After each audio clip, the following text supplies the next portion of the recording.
Follow the money. That's what I always say. You always follow the money. Yeah. This is Follow the Money with Mitch Moss and Paulie Howard on VSiN. Good afternoon and welcome in. It is Follow the Money here on VSiN, the Sports Betting Network. Jonathan Von Tobel, Mike Palm with you today. We will be filling in just for today. Mike will be back tomorrow. Mitch Moss makes his return from vacation tomorrow. And we have a good show on tap. We will cover pretty much everything here on the program. Will Hill will be with us in 30 minutes, go over everything college basketball related. Will, a competitor, by the way, in the Circa College Hoops Championship? Invitation? Challenge? Something like that. Yeah, whatever. Tim Murray's. I think you have to put out, he's now suddenly put his name on top of this like Humans isn't involved. But that is, oh, really? Was he doing it on Saturday? He's tweeting everything. He's making videos about it. Tim, not one to shy away from the limelight, but he will not be with us. And then we got some pretty good guests with us, too. Nick Alberga and John McKechnie are going to be with us in the 3 o'clock, 6 p.m. hour. But, Mike, I'm excited to be with you. One, because you and I don't really get to work together too often. The other, though, is I feel like watching sports media today and our network, I guess we are contractually obligated to complain about the NBA All-Star Game at the start of a show. So go ahead. Well, I don't have to complain about it because I didn't waste 1 second on it. You and I both. I didn't turn the TV on to it yesterday. That's right. I saw a tweet, LeBron not going to play. I felt nothing. I saw bits and pieces of Saturday. Wembayama was cheating. I had enough. Yeah, because look, it's college basketball time. Like, this is what we're getting ready for here, folks. And so that's where I wanted to start because we had such a big weekend of college basketball. We'll get to, by the way, the Four Nation final that we are going to talk about because we do have a Four Nation face-off. We do have the final finally set. Canada and Team USA will have a rematch with one another. But over the weekend, we had a massive weekend for a lot of these bubble teams. Every single one of them almost competed with each other. And we finally have the updated odds to make the NCAA tournament for these teams that are finally posted. You have to wait till all the bracketology is updated. But after you watched over Saturday, I feel like there was a lot of impactful games. But a lot of these teams that are floating in the fringes of the bubble had some pretty big games, including these ones trying to force their way into the picture. For example, K-State, one of the hottest teams in the country, goes into BYU, and you're thinking, all right, cool, they're playing at a top 10 level. Everybody keeps talking about the metrics. Get absolutely smoked by BYU, playing their first game up in altitude for a while. They're on the Utah swing. We'll take on the Utes a little bit later. Now K-State, minus 245 to miss out on the field of 68 at this point right now. But that's just one of the many teams that we saw over the weekend really impact their bubble status. You know, this is unfortunate because I was trying to make the argument for Drake. And they had to win yesterday, which they didn't do. But an argument for Drake that if they had ran the table and had lost their conference championship game, they would be an at-large team. I think Lenardi had him on the 11 line going into the weekend, and he had Iowa State on the 3 line in the same bracket, which they could have had a second-round matchup. But they lose the game, and so what I was going to say, though, is the Kansas State loss doesn't help them. They need Kansas State to do as well as possible and be a tournament team because that's really the game they circle on their resume as their best out-of-conference win. Yep. Yeah, and I think when you look at all of these, too, and you finally see some of the updated numbers for these teams, one of the things that obviously is the most interesting aspect for all of these is how many SEC teams are going to make it in. And these fringe SEC squads that we're talking about, Georgia, for example, competes, and I'm in the Circa College Basketball Hoops Challenge, College Hoops Challenge. And I had Georgia as one of my 5, and you're feeling pretty good because they're up by 3 at the half, get absolutely smoked in the second half by Missouri. 87-74 was the final score there. That score actually wasn't even really indicative of how that went. On Friday, Georgia was a $1.88 favorite to make it into the field of 68, which you look at it now in the updated numbers, they are now favored minus 128 to not make it into the postseason. And that was the other part about this is would 14 of the SEC squads actually make it into this bubble, and it's going to tie into some of these 1 seeds, which we'll talk about a little bit later because we saw number 1 and number 2 go at it this weekend as well. But these teams are all going to cannibalize each other in the SEC. And these fringe SEC squads, when you're looking at them, Vandy, who is now a very solid favorite to make it in, minus 320, compared to the price that was about minus 255 on Friday. These teams are all going to cannibalize each other, and I feel like I'm going to bet against maybe a couple SEC squads to not make it because they're going to start to lose these games. They're going to beat each other. And you know, frankly, the Big Ten and the Big 12 as well. These teams that are on the bubble are going to be playing each other. I do think, though, you have to remember if you go back and try to compare to last year, there were 6 bid stealers in conference tournaments last year. That's an abnormally high number.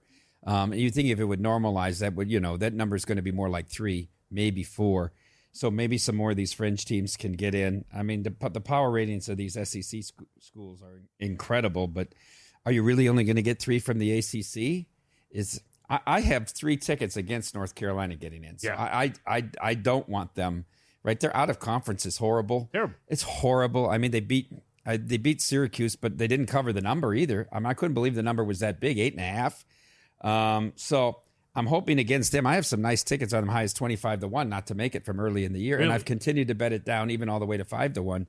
And yet they still always hang around this line here. So Missouri's a really good team. I mean, I think Missouri's a very good team. When you see that they put these first 16 seeds out, and where Texas A&M is ranked, Yep. and you think about Texas A&M, it's like the 5th or 6th team out of the SEC, and they have them as a 1. So it's pretty amazing. Yeah, so the bracket preview that we got over the weekend, your 4-1 seeds were Auburn, Alabama, Florida, and Duke. So you have 3 SEC teams manning the 1 seeds for the bracket. You look at, again, some of these other teams, like you mentioned, Texas A&M, a 2 seed. When you're talking about the SEC squads, Kentucky, who lost to Texas over the weekend, a 3 seed there. Tennessee, a 2 seed, which needed a ridiculous comeback against Vandy over the weekend to survive that matchup. That is a squad, too. Humans and I have talked about this a couple of times.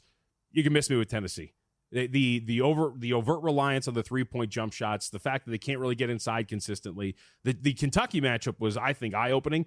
That's one of the worst, actually, statistically, the worst SEC defense, right? They are abysmal inside defending the rim. Couldn't get inside against them at all. You got blitzed by them, too. Tennessee is one of those squads that we're talking paper tiger if you're going to put them at that 2-line, 3-line, whatever. They're no matter where they're at. We lost, both Paul and I lost with them Tuesday night at Kentucky. Yep. Because that's what we said. This is the worst rim defense. Tennessee should feast on this team, and really never got to the front in that game. You can hope they get a 2 seed and then fade them in the NCAA tournament. Right. Fade them like, places put out all of these yes-nos now. Will they make the Sweet 16? Will they make the Elite 8? You can fade them as they won't make the Elite 8. Yep. Right. Well, I mean, sometimes just index props, which is kind of the bothersome part about it. You can find a couple of these spots, like I think FanDuel's got the yes-nos on these. Will they make the actual tournament field of 68 that I'm looking at right now for the updated numbers? A lot of them, though, you just hang up the index. It's like, we'd like a piece of the no on some of these teams. And you can bet both ways for these. I thought the other team, too, that was worth discussing here as we're looking at it is that Texas team, because the way that these SEC teams are powered, like you said, they're going to be really high up there. They get a win. The spot of all spots, right? Kentucky goes out, like we're talking about, takes out Tennessee, shoots 50% from beyond the arc against the Volunteers. They continue to shoot at a really high clip. It was like the variance game going up against each other there.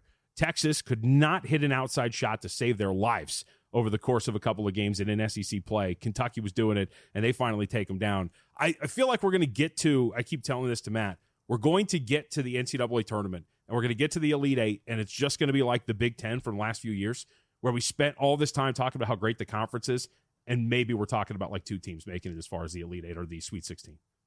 Now the South Point has a prop. Right? They opened the field versus the SEC. The highest the SEC ever was plus 150 in that number. It's now a pick 'em. Oh. Straight minus 110 both ways.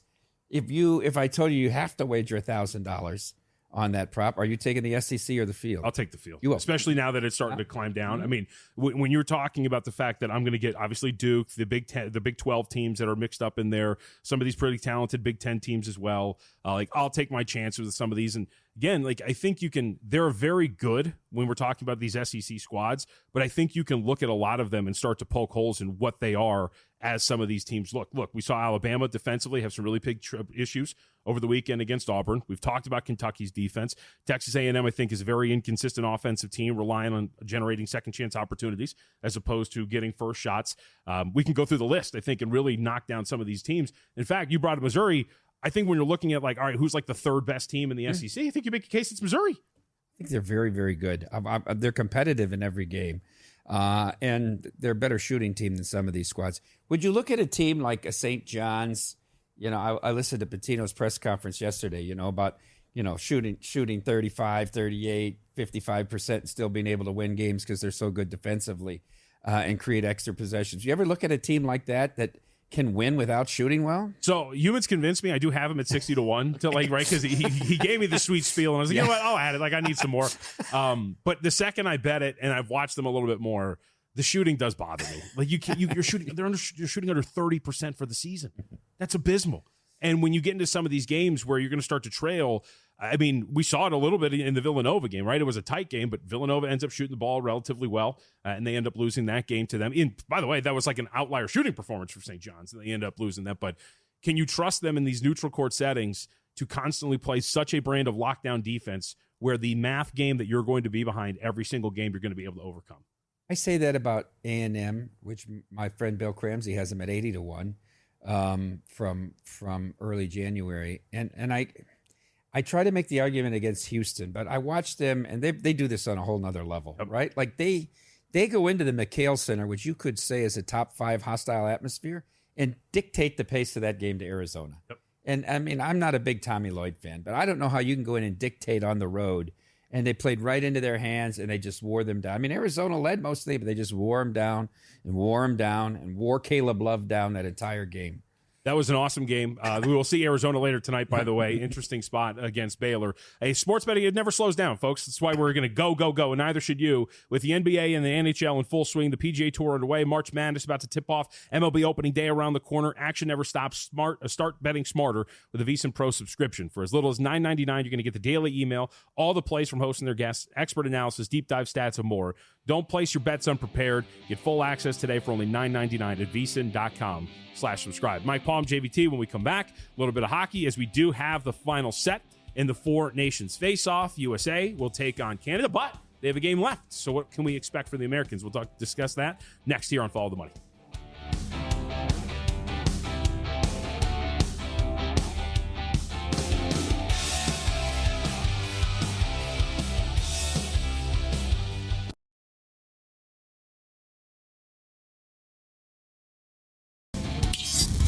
This is Follow the Money on VSiN. Four nations colliding, going at it on the ice. It's been a good product so far, right? The Four Nations face-off.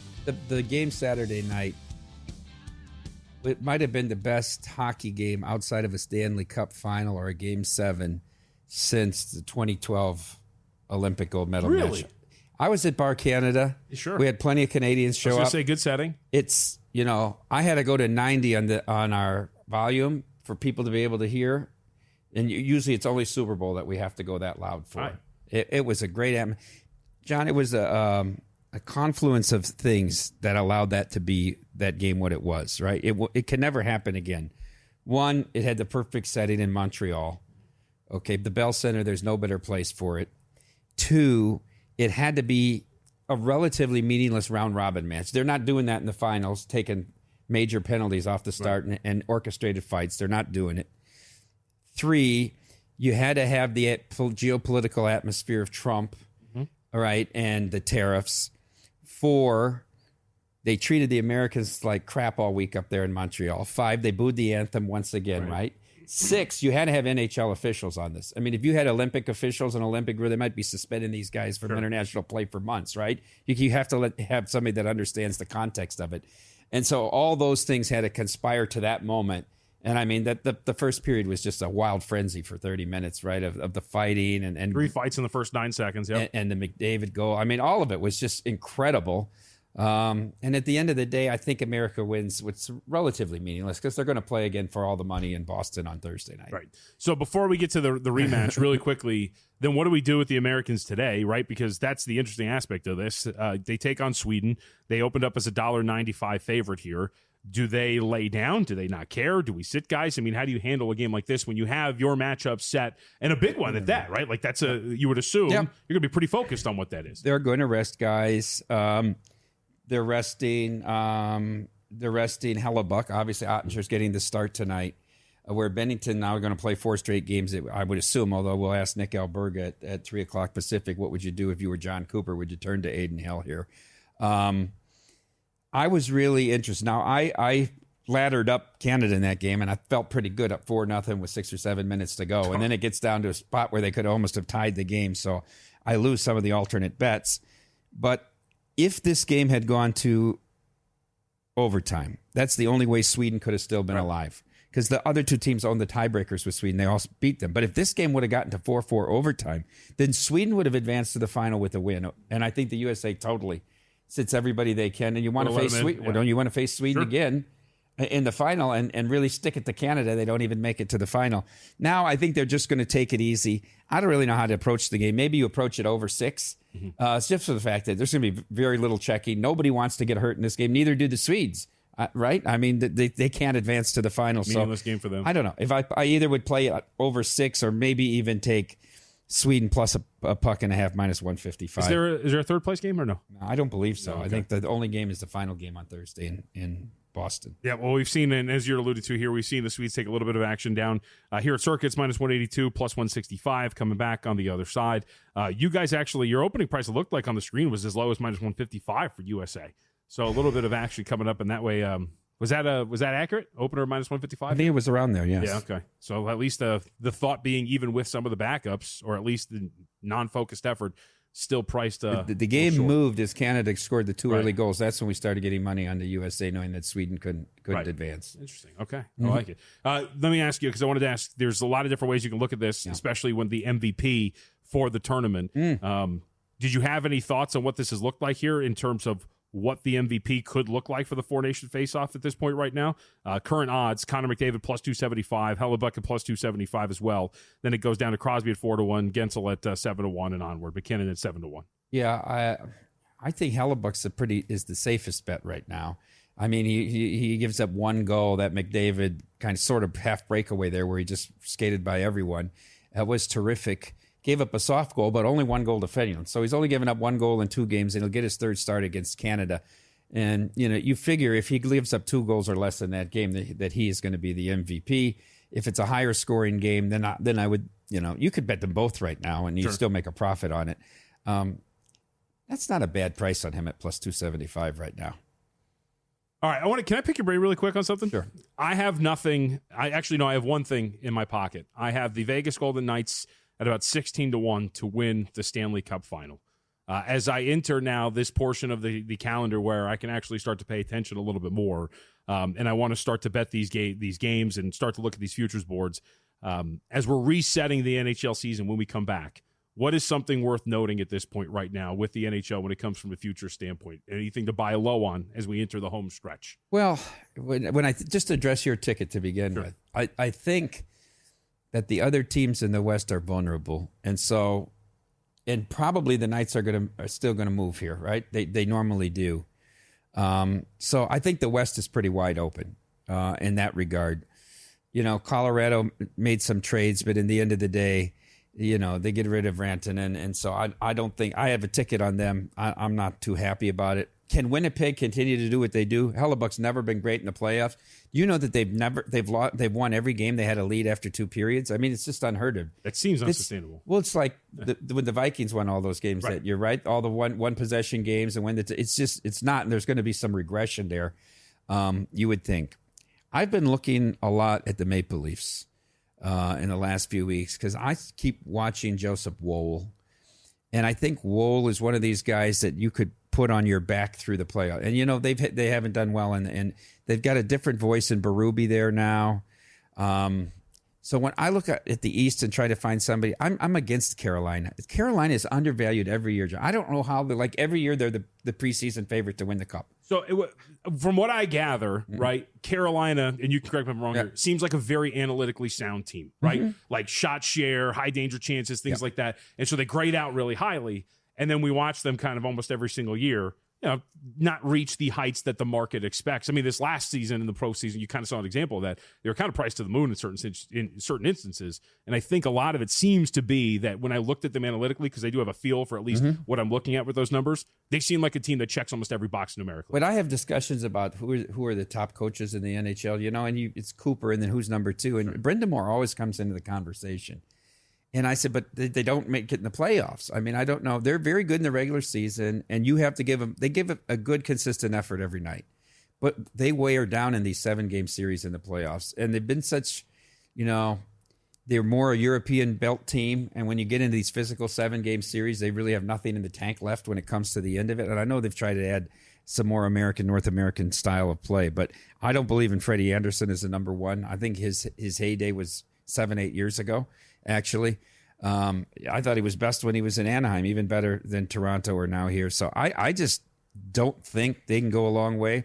New Jersey's interesting. They were short priced before the year. Very good. But then when Markstrom goes out, they really struggle. It's a big drop off in goaltending. But if Markstrom's back and healthy, they're interesting. The one thing I say is the Florida's the defending champion, and you're still going to have to beat Florida to win this thing, right? And so when I look at the East, I think it comes down to Florida and Toronto. But Toronto is, I think, where the value is right now. You could argue a little bit Florida because they haven't had a top record here, and they've had some lulls in the season, but they'll be ready to turn it on when the playoff comes. So the whole Toronto story narrative, not bothersome? I tried to bring it up with Jonathan Davis on Friday, right? And he says when Marner and Matthews start hating to lose more than they like to win, that's when Toronto, and he doesn't see that yet. Yeah. Now, those are guys that are very close. Alberga, right? They're diehard Maple Leafs guys. Nick's going to be with us 3 p.m. Pacific time, 6 p.m. for those of you on the East Coast to discuss what we're going to see later today and overall in the final on the 20th in the Four Nations face-off. Hey, VSiN fans, it's time to plan your Vegas getaway. Circle Las Vegas owner Derek Stevens offering you 15% off at 3 incredible properties: Circle Las Vegas, the D Hotel, and Golden Gate. Whether you're lounging by Circa's stunning rooftop pool or enjoying all the excitement Vegas has to offer, you're going to say big. Promo code VSiN15. Book your stay now at circalasvegas.com. Use VSiN15, get 15% off. Vegas Adventure starts here. Remember, circalasvegas.com, code VSiN15. Before we get to Will Hill, really, do you have any good positions on some of these awards?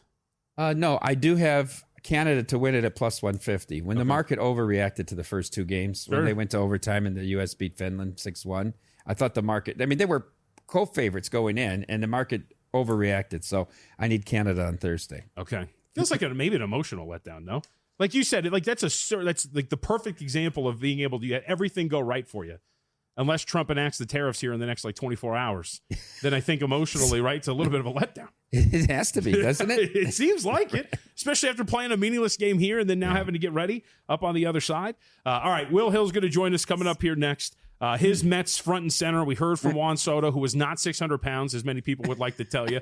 The jerseys fit a little snug in the introduction, but he looks good. But we'll talk maybe a little bit about his Mets. And, of course, college basketball, short slate tonight, but we have 3 Power 5 teams, 3 Power 5 matchups that are in action later today. And, of course, he is a participant in our College Hoops Challenge on Friday. So we'll have to get his thoughts on how his first weekend went. All of that and more when we come back here on Follow the Money. Don't go anywhere. It's JVT, Mike Palm here on VSiN, the Sports Betting Network.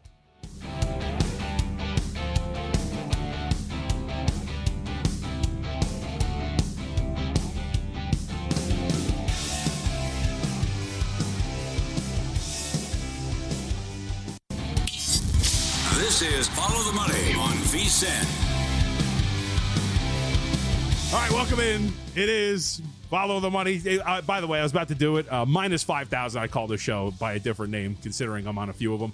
Mike Palm, JVT, we're filling in. Mitch will be back tomorrow. Him and Mike will have the desk. I'll be back throughout the week as well, as we are getting through some of these vacations. But we welcome in our next guest on the Progressive Guest Line, Will Hill. Nice enough to give us some time. We will hit on a little bit of baseball at some point as well. It is the season, but the Circa College Hoops Challenge, Will, you are a contestant. We saw over the weekend the first round of it. How did you do? We have the standings if you want to throw them up for our visual audience. Checking in at 2-2-1. How'd you feel the weekend went for you? I think that was an appropriate 2-2-1. I had a couple of one of my losers was Arizona, and they were up 7 somewhat late in the game. And I don't know if you guys watched the game, and this is always, you're watching this through the prism of your own bets. Maybe there's a little bias, but they're up 7. It looked like they had a steal to go the other way to go up 9. They called a touch foul. Houston scored to cut it to 5, and Houston kind of dominated the game the rest of the way. Zona had a couple chances down 3. They settled for just kind of prayer threes when they could have just done the old, get a layup and foul. Houston's not great at the line. So I felt like I deserved better with that one. Then part of it's my fault. I took a bad number with Cincy at 11 and I pushed. There was much better numbers out there, everywhere, other books, different times, things like that. And either way, it still should have gotten home. They were, I don't know if they were outside the number the entire game. There's a technical at the end. So, but the other way to look at it is there was a point Saturday night where I was like, man, I'm going to go winless in this thing. It looked like I was going to go maybe 0-4-1. Texas rallied and covered. That was maybe somewhat fortunate. And Michigan State was down big against Illinois, and they ended up winning the game comfortably. So you can't say that's like a fortunate beat, but at the first score I saw, they were down maybe 13, 15 points. Didn't feel great about that. So all things considered, 2-2-1 probably deserved like a 2-2-1. How about Arizona down 4 with 5 seconds? They couldn't even inbound the ball. I know. That was brutal. That was brutal. You had a chance to cover there. And missed a 3, I think, before that. They missed a couple chances, and that's, they're in action again tonight. Houston takes a lot out of you physically, so I wonder if there'll be some after effects of that. But Arizona was in control for a lot of that game. Like I said, up 7 with a chance to go the other way with a steal. Felt like it was in good shape, but was not meant to be.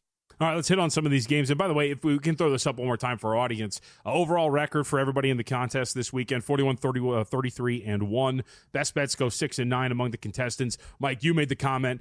David Deneen, the defending champ, 5-0 in the first week. It's funny, we had him on Friday night, and we were kind of, hey, David, what are you looking at? He goes, I haven't put in my picks in yet. And would not tell us what he was doing. And sure enough, 5-0, maybe for a reason. 5.5 points in your leader right now in the defending champs. All right, 3 games tonight, Will. Let's start with the first one. ACC, Duke at Virginia.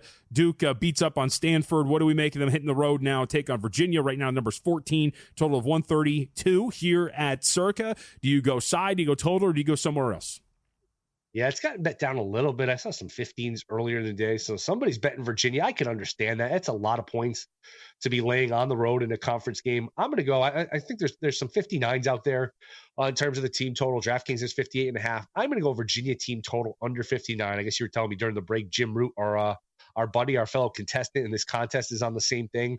Be curious to hear his handicap on that, on this, but probably the same sort of thinking where did the points come for Virginia? Maybe Duke, they don't have an appetite to cover this number. They do have Illinois on deck on Saturday, which is kind of a random out-of-conference big matchup for this late in the season. You usually don't get too many of these late in the season, so maybe it's a look-ahead spot for Duke. But, okay, Virginia can hit some threes. They're shooting 38% just about for the season, but I would think Duke would have an emphasis on closing out on shooters and really make them score inside, make them go inside, because there's not a lot of size. There's not a lot of scoring ability inside. The one true big Virginia plays is Buchanan, who's 6'11", but he only averages 5 points a game. He's not a scorer. So I just don't see a path for offense here for Virginia. It's not the typical, Bennett team that we've seen in the past. Obviously, he's not the coach anymore. It's a little bit, they play a little faster, but they're still going to play slow. They're still going to struggle to score here. So I will go the team total under here with the Cavs. Will, you mentioned about Arizona playing Houston Saturday and Houston grinding you down. I certainly think they did grind Caleb Love down during the course of that game. And the after effects the next game, they travel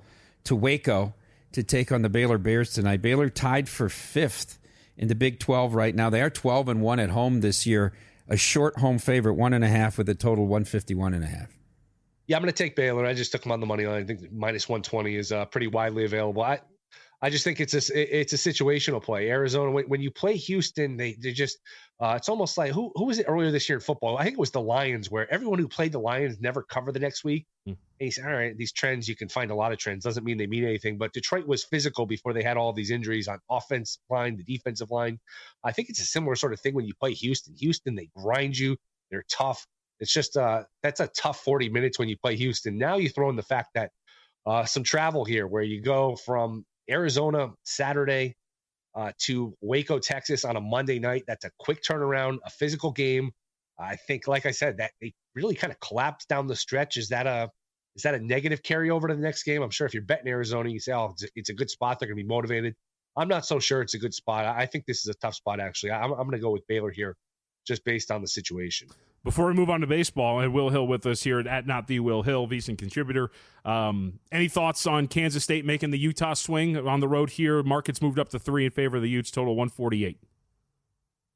No. What is it? It's Utah laying 2.5 to Kansas State? Mm-hmm. Yeah. 3 now. It'd be anything. If it would anything be Kansas State. That was a disappointment. I thought Kansas State would be more competitive against BYU on Saturday. That was almost the game I actually end up taking in the contest. They got blown out start to finish.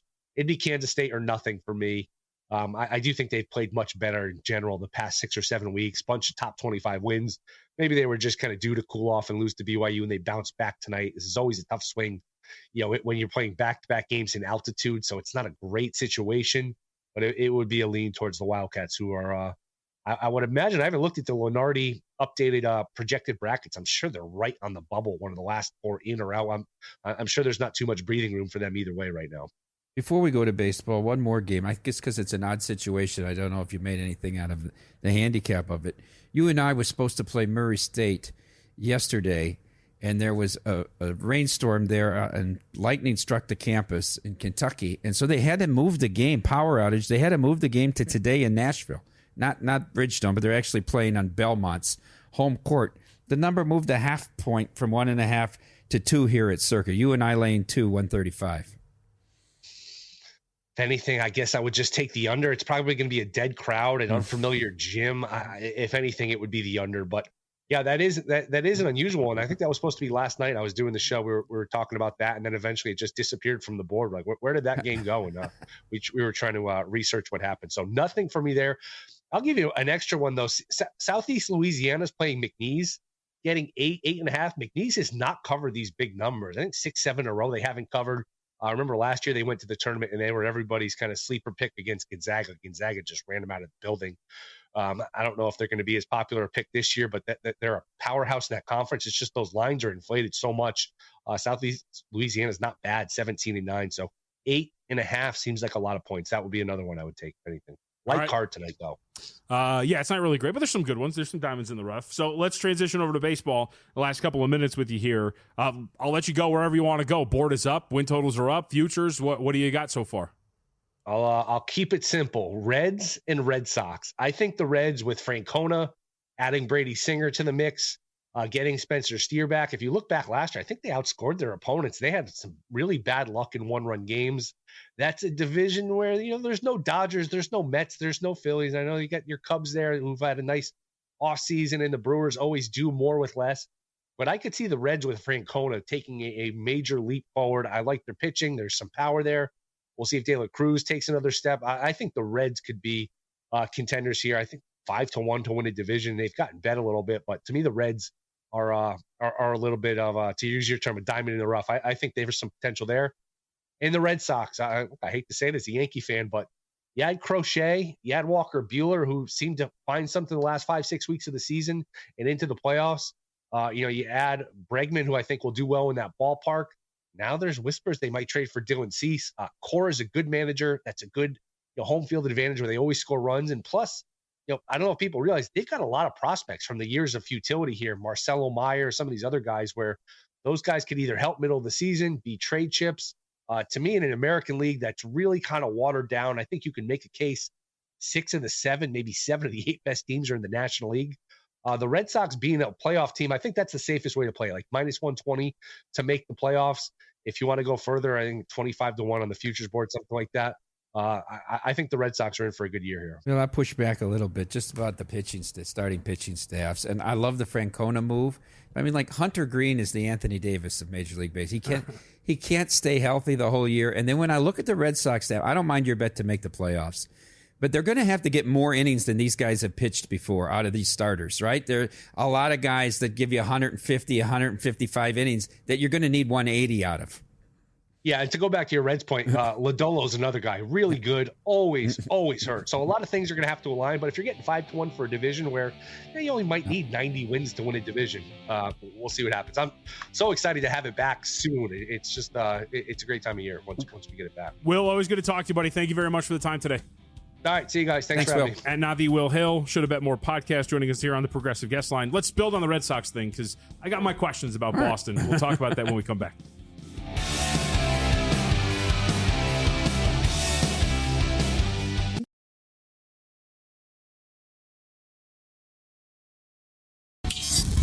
This is Follow the Money on VSiN.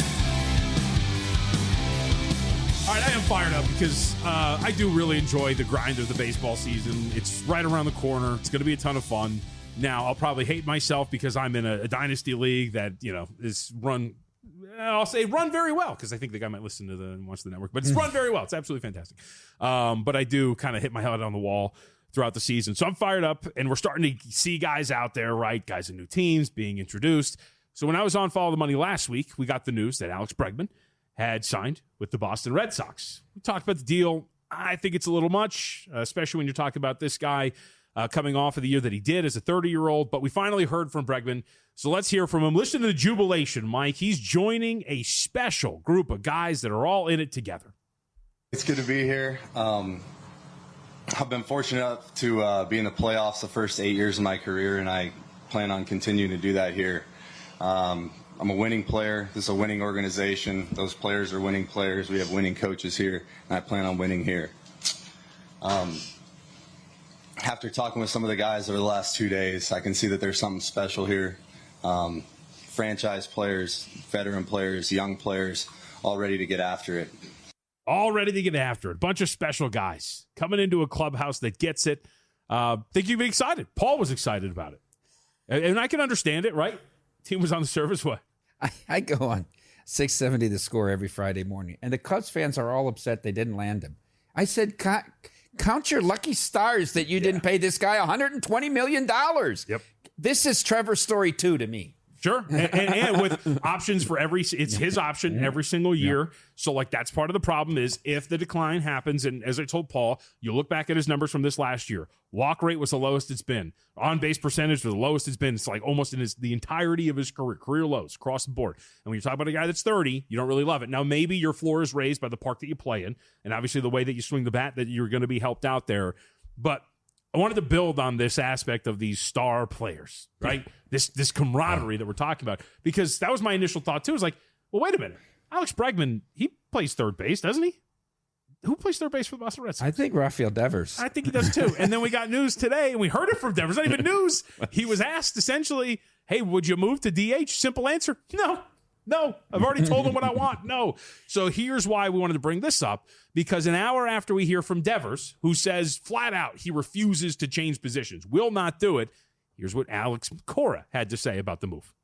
Like I said a few days ago, like decisions are going to be made here about, roster construction and what we're going to do in the future. And we're going to make sure we have the best team possible out there, and he has a lot of pride. We know that, and he feels like he's a third baseman. He's going to work out as a third baseman, and then we're going to make decisions accordingly, But I think here it's not about Bregman or Devers or Cora. It's about the Red Sox, right? And whatever decision we make is for the benefit of the team.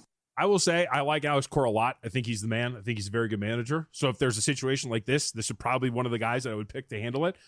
But your thoughts now that we have this dynamic to a team that I do think has some flaws that we should address as well. Well, when the hunt for Bregman was out there and we saw the offers coming in for X years, I said, and everybody made the Red Sox the favorite, Devers is not moving.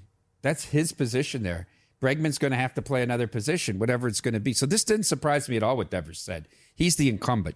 Second thing, we're coming to a team full of winners. They made the playoffs once since 2018 and not in the last 4 seasons. All these very special winners, right? It's a very low period in this century for the Red Sox, and they've got to learn to win again.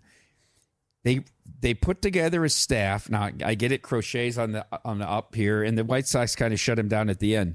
But the average amount of innings pitched in this staff last year was less than 140, and you add them all up, and you got 2 guys that you added, Buehler and Giolito, who are far from the peaks of their careers. One might say this could be their last stop, or I don't know that they're going to make it all the way through the season. You're going to need to get more out of Bello. I do like Houck. I do think I think Houck's clearly the best pitcher on that staff. Crochet still has to develop into a pitcher. And when I look at this lineup, you got a lot of guys hitting under 240.